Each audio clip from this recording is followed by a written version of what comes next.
Hello everyone, my name is Seema and welcome to this video. What are we discussing today?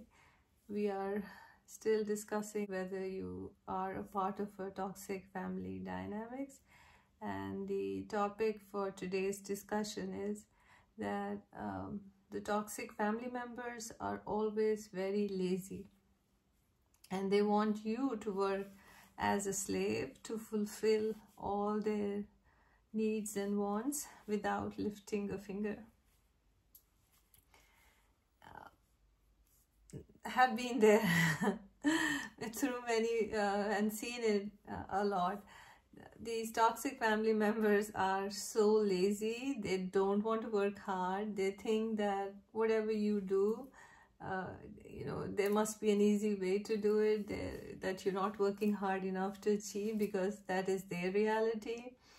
And they will dump all their deliverables onto you, and they expect the results to be spectacular, but they will themselves not get involved and not want to do any work whatsoever. This is funny. I'll give you an example. I had just gotten married, and they were looking for a girl to marry my older brother-in-law, and one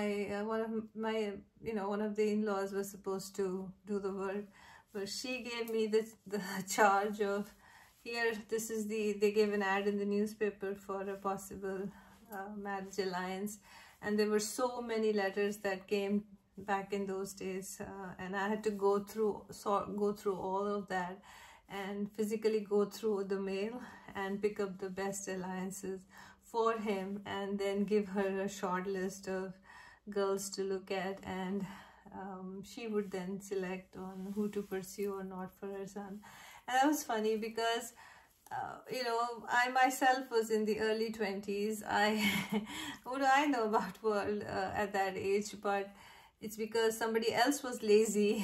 They gave me all the work and expected miracles from it, and of course nothing really happened out of it, although I did all the hard work, but nothing came out of it per se. And it was not just that time, it has happened so many times. All family gatherings for their side of the extended family, I was supposed to host them, and so I did all the cooking, cleaning, buying things, cleaning after everybody left. And who were we entertaining? That was their extended families. And and no one else did that.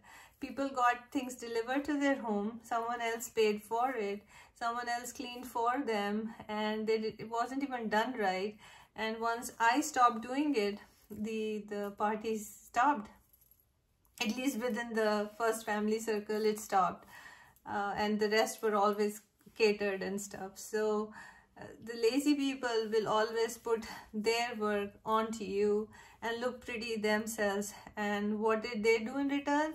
They just sat around, chatted, manipulated, said mean things to me despite all the work.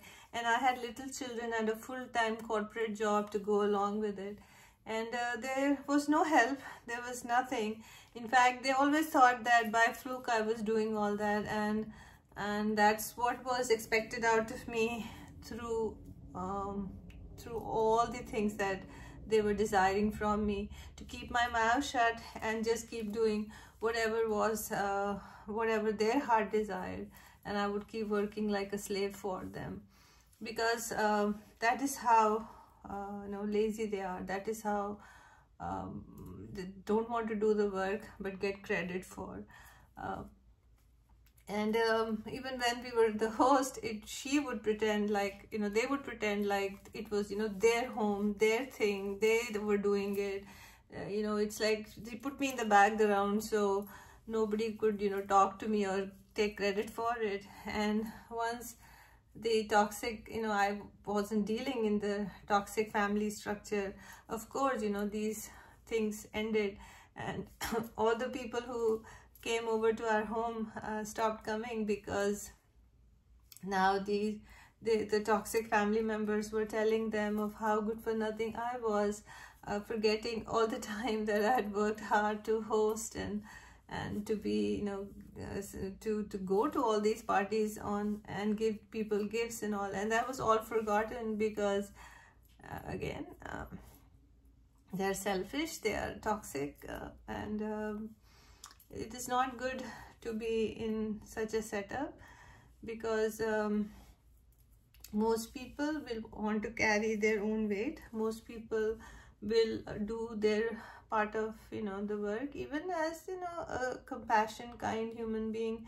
Even if you go to someone's house, you always offer help, you always try to do something for them. You know, you realize that somebody is opening their home, they must have done so much work before and after, you know, so you try to contribute, you try to get engaged. That is how usual normal people behave. But in a toxic family dynamics, nobody will help.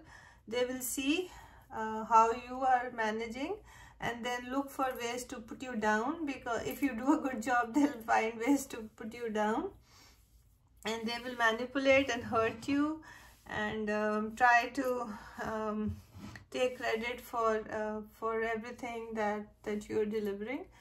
And their choice, if they want people to have relationship with you, they will, and they are like, they're God, they think they're God and they can make and break people, and that is how they move in life. But they forget that there is a power above us that controls, and no matter how much a human being thinks they are very smart and clever, there is a limit to everything, and when that limit is reached, God, you know, lets things happen till that time. And then once the limit is reached, then the consequences have to be faced, you know, by people who are doing it. So again, if you are being taken advantage of, if people are making you work way too hard, and you are doing it in the name of love, be careful. Be careful how much you invest. Be careful how much you give. If the return is nothing, then you can do once or twice, but then beyond that, you should not extend yourself. You should use your time, money, energy, resources into things that are more giving to you, that are more advantageous to you, rather than wasting on these people who are lazy and thankless. So hope this was helpful. Thanks for watching.